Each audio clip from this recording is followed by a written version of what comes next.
그리스도인의 참된 생활이 빛과 소금의 역할이고 예수님도 말씀하신 거고, 그러나 말씀드린 것처럼 너무 뜬구름 잡는 것이 아니라 사실 삶에서 그거를 녹여서 살아내는 것, 그것이 굉장히 중요해요. 그래서 어쩔 때 보면 목회자들보다 사역자들보다 성도님들이 더 대단하셔요. 왜냐하면 목회자들은 만나는 게 거의 생각해 보니까 성도님들 주로, 그리고 믿는 분들을 만나지만, 성도님들은 이 주 안에서 이렇게 주일 예배를 지내고 그래 내가 이제 예수 안에서 잘 살아보자, 그리고 나아가면 어디로 가냐면 삶의 현장으로 나가요. 믿지 않는 사람, 막말과 쌍욕이 난무하는 세상들, 때로는 막 뭐라 그러죠, 막 경쟁 구도, 서로를 잡아먹어야 되는, 그래야 살 것 같은 그런 세상 속에 나가서 처절한 삶을 살아내요. 빛으로 살아야겠다, 소금으로 살아야겠다. 굉장히 어렵다. 굉장히 어렵다. 진짜 그거에 대해서 이기면 얼마나 하나님이 기뻐하실까. 다만 그렇게 생각도 들어요. 그것에 있어서 참 우리 성도님들 대단하시고, 또 하나님이 또 그것에서 얼마나 큰 은혜를 부어주실까 기대도 한편으로 하게 됩니다. 네. 근데 실제적 거룩한 산 제물로 하나님께 드리라. 이거는 합당한 예배라고 말씀했습니다. 이것이 진짜 합당한 예배다. 왜? 우리가 정말 귀한 예배를 드리기 위해선 그 예물을 하나님께 드릴 그 흠없는 그 예물을 구별하는 삶, 그걸 존귀하게 만들어서 나 대신 죽어 피 흘릴 그 생명되는 것을 아주 존귀하게 보호해서 제사장이 가져가서 그거를 잡아 죽여서, 그거는 제사장한테 너가 잡아 죽이라고 하지 않습니다. 레위기에 보면은 드리는 사람이 직접 안수하고 드리는 사람이 직접 각을 뜨고 피 흘려요. 피를 뿌리고 불을 지피는 거는 제사장이 하지만 그 제물을 내가 나구나라고 죽여가거든요. 네, 그게 상당히 쉽지 않아요. 내가 생명을 죽이는 것을 직접 합니다. 잔인해 보일 수 있지만 그때 깨닫는 건 이것이 나구나라는 거예요. 이 제물의 죽음은 나의 죽음이구나. 근데 이제 실제로 그런 제사를 드리지 않으니까 현대에서는 정말 죽음과 같은 삶을 살아냅니다. 죽을 것 같은 삶을 살아냅니다. 과연 실제적인 삶, 오늘 이 표지에도 나와 있어요. 14절 위에는 그리스도인의 생활이라는 것이 나와 있어요. 이것이 정말 쉽지 않습니다. 네. 먼저는 이거예요. 그러면 삶 속에서 인간적인 관계의 승리를 해야 되고, 그 다음 뭐 해야 될까요? 주 안에서의 관계를 승리해야 됩니다. 이거를 꼭 명심해야 돼요. 인간적인 관계의 승리와 주 안의 관계의 승리. 그러면 이 얘기가 이 로마서에서만 국한된 이야기인가? 관계적인 승리가 사실은 그렇지 않습니다. 아까 말했죠. 삶에서의 승리, 성령의 열매라고 하는 우리 갈라디아서에 보면은 사랑과 희락과 화평과 오래참과 자비와 양선과 충성과 온유와 절제가 사실은 어떤 거냐면 다 인간적인 관계예요. 그러면 이 성령의 열매지 전에 그 앞에 16에서 17가지에 대한 악한 것에 대해서 얘기를 하는데, 그 악한 열매의 대부분 그것도 인간적인 관계입니다. 뭐냐면 불의와 시기와 분쟁과 탐욕과 시기와 질투와 악한 것들이 다 관계적인 이야기들을 하거든요. 참된 승리는, 진짜 신앙인의 삶은 그냥 교회 안에서 늘 예배와 찬양을 드리는 그 삶이 아니라 삶의 현장에서 그 긴장감, 팽팽한 마치 전쟁터와 같은 곳에서의 승리를 이야기한다라는 것이죠. 그러니까는 우리가 보는 이 합당한 예배의 진짜 승리한 삶은 실제적 도전이 바로 삶에서다. 그 삶에서 관계적 승리를.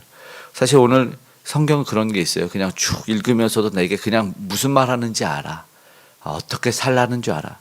굳이 설명할 필요도 없어. 오늘 어쩌면 그런 본문인 것 같아요. 가장 먼저 보는 사랑하랍니다. 그리고 악에게 지지 말랍니다. 악을 미워하고 선에 속하랍니다. 마침도 사실은 마지막도 그래요.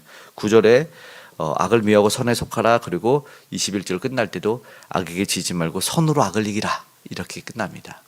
네. 세상에선 뭐가 존재하죠? 그리스도를 믿지 않는 이들은 다 악이 존재합니다. 죄악된 세상에서 그 죄악 따라가지 말고 선으로 이길 것을 이야기합니다. 그 관계적인 승리를 먼저 할 때 바로 이거예요. 사랑하고 존경하고 11절 부지런하고 계를 품지 말고 하고 주를 섬기라. 이렇게 하죠. 소망 중에 즐거워하며 환난 중에 참으며 기도에 항상 힘쓰며. 이미 삶이 힘든다는 것을 바울도 알고 있어요. 로마에 건면하는 것 자체가 그래요. 그러면서 그 가운데 믿음 생활, 이 믿는 자들과 서로 성도들의 쓸 것을 공급하며 손대접하기를 힘쓰라. 14절에 얘기하는데, 믿지 않는 사람들하고 살지만, 근데 믿지 않는 곳에서만 사는 것도, 거기서 승리하는 것도 중요한데, 근데 진짜 위로는 믿지 않는 삶을 살다가 믿음의 공동체 안에 들어왔을 때 그 믿는 사람들하고 사는 게 너무 행복해. 그래서 이제 어떤 데는 이렇게 공동체 생활을 하게 되잖아요. 우리끼리 살자. 그래서 그런 데가 있어요. 물론 이단들이 많지만 빌라도 짓고 아파트도 짓고 촌을 져요. 뭐 신앙 좋은 촌을 지차해서 이렇게 사는데, 그렇게 사는데 그게 다는 아니에요. 세상에 살다가 그리스도인들이 얼마나 행복한가. 거기서 뭘 누리냐면 천국 삶을 누려요. 세상은 그렇게 시기하고 질투하고 죽여나가고 악을 행하는데, 믿는 자들이 행하는 그 선과 친절을 보며 사랑을 느끼죠. 그래서 그 공동체에서 천국을 느껴요. 아, 이런 공동체구나. 우리가 그런 공동체를 만들고 그런 관계를 만들어 나가는 것이죠. 그런데 보면 주님이 빠지면 안 됩니다. 그 진짜의 삶에서 우리가 그렇게 힘쓰고 기도해야 되고 그런 삶을 살아가는데, 그러면 어떻게 이기고 어떻게 승리할까 굉장히 중요하잖아요. 어떻게 관계적 승리할까 하는데, 여기서 그리스도인의 생활을 이야기하는데, 여기서 바로 직접적인 주님과의 관계와 주님의 개입이 있습니다. 축복 자체가 주님이 그에게 복을 줘버리는 거예요. 예, 어떤 것인지 알죠? 나를 괴롭혀. 믿지 않는 사람이 힘들어. 그럼 축복해. 예수 믿어라. 예수님 믿으면 그가 변해. 실제적으로 그런 게 있어. 내가 믿지 않았을 때는 내 너를 박해하고 너를 힘들게 했지만 정말 미안하다. 내가 주를 믿었더니 내가 너에게 얼마나 잘못했는지를 깨달았다. 날 용서해 줄 수 있겠니? 이런 꿈 같은 일이 현실이 되길 바랍니다. 그러니까 그가 예수를 믿고 돌이키게 하는 게 세상 도덕적인 기준과 그 어떤 것이 아니더라고요. 예수님. 어느 날 자다가 깨어나 그 악하게 살고 못되게 살고 남의 것 빼앗는 그 삶을 살다가, 이게 자기가 얼마나 지옥 가는 삶을 꿈꾸고 그리고 자기가 얼마나 못됐는지를 꿈속에서 깨달아. 그래서 다음 날 완전히 개가천선에서 변하는 일은 스크루지의 약이에요. 실제적이지 않아. 그러나 주 안에서 가능한. 그를 축복해버리는 거예요. 야, 다르구나. 정말 믿는 사람 다르구나. 이렇게 하는 거예요. 그래서 공동체 생활에서 막 어떤 교회는 이걸 못해서 없는 게 또 있는데, 15절에 즐거워하는 자들과 함께 즐거워하고 우는 자들과 함께 울라. 이렇게 얘기합니다. 그리고 관계 속에서 높아지지 않는 거예요. 낮아지고 겸손해지는 거예요. 그리고 17절에 악을 악으로 갚지 않는 거예요. 그리고 모든 사람 앞에서 선한 일을 도모하고, 18절 함께 읽어보겠습니다. 시작. 할 수 있거든 너희로서는 모든 사람과 더불어 화목하라. 이건 바울이 실제적으로 알아요. 그러니까 할 수 있거든 하랬으니까 내가 저 사람하고 화목하지 말아야지. 이거가 아니라 이건 이렇게 해석해야 돼. 최선을 다해 화목하자. 최선을 다해서 관계적 화평을 누리자입니다. 이게 진짜 승리입니다. 이걸 이야기하는 것입니다. 그리고 보세요. 이제 주님이 직접 개입하는 게 19절입니다. 함께 읽겠습니다. 내 사랑하는 자들아 너희가 친히 원수를 갚지 말고 하나님의 진노하심에 맡기라. 기록됐을 때 원수 갚는 것이 내게 있으니 내가 갚으리라고 주께서 말씀하시느니라. 20절도 읽어요. 내 원수가 줄이거든 먹이고 목마르거든 마시게 하라. 그리함으로 내가 숯불을 그 머리에 쌓아 놓으리라. 아멘. 요 부분은 20절은 이제 잠언 25장의 내용을 인용한 이야기입니다. 네. 그리고 이것이 그 당시에도 교훈적인 이야기로, 그럼 나한테 저렇게 잘못하는 원수를 나는 어떻게 대할 것이냐에 대한 것의 성경적 교훈이 바로 이거예요. 야, 그에게 숯불을 쌓아 넣어라.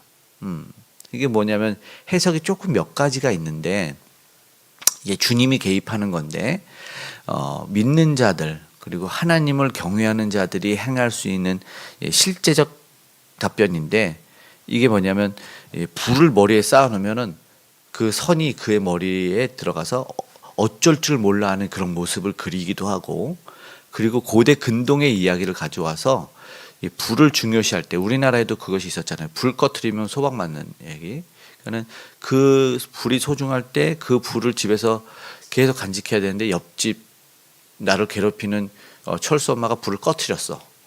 그러면 내가 철수 엄마 밉지만 내가 불 빌려줘야지. 불씨를 딱 주고 그 집에 다시 불이 존재케 하는 거예요.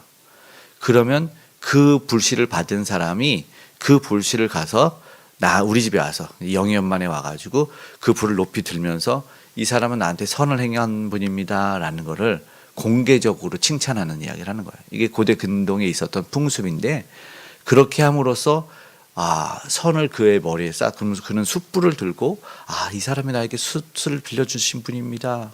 그 소중한 불을 빌려주십니다. 웬만하면 불은 미워서 안 빌려주고 그렇지 않은데, 이렇게 해서 이 선을 칭송받는 이야기를 하는 겁니다. 이것이 원수에게 행하라는 방법 중에 하나예요. 뭐 해석이 몇 가지가 있다 그랬잖아요. 어쩔 줄 몰라 하는 모습을 만들어낸다든가, 아니면 그가 가질 수 없고 잊어버렸던 그 소중한 그 불씨를 내가 넘겨줘서 그가 나에게 다시 칭찬 듣게 하는, 쉽지 않죠? 그거를 행하는 것이 오늘 우리가 관계적인 승리입니다.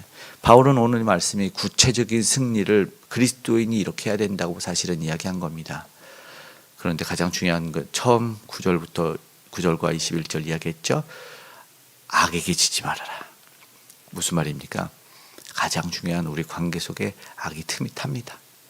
선으로 악을 이겨내는, 오늘 저와 여러분에게 간절히 소망합니다. 그리고 우리 관계 가운데 중요한 건, 가장 먼저 개입해야 될 것은 주님이에요. 하나님과 관계가 바르게 서 있나? 오늘 이 말씀에 내가 순종해야지. 그러면 하나님과 가까워진 거고, 하나님 난 못해요. 하나님과 관계가 멀어진, 최선을 다해서 하나님 내게 주신 것이 무엇인지 내가 믿는 자로서의 삶을 아름답게 살아내서 참된 승리를 경험하고, 또 누군가 힘들어하는 이들에게 그 승리를 전달해 줄 수 있고 도전을 줄 수 있는 믿음의 사람, 저와 여러분이 되기를 간절히 소망합니다.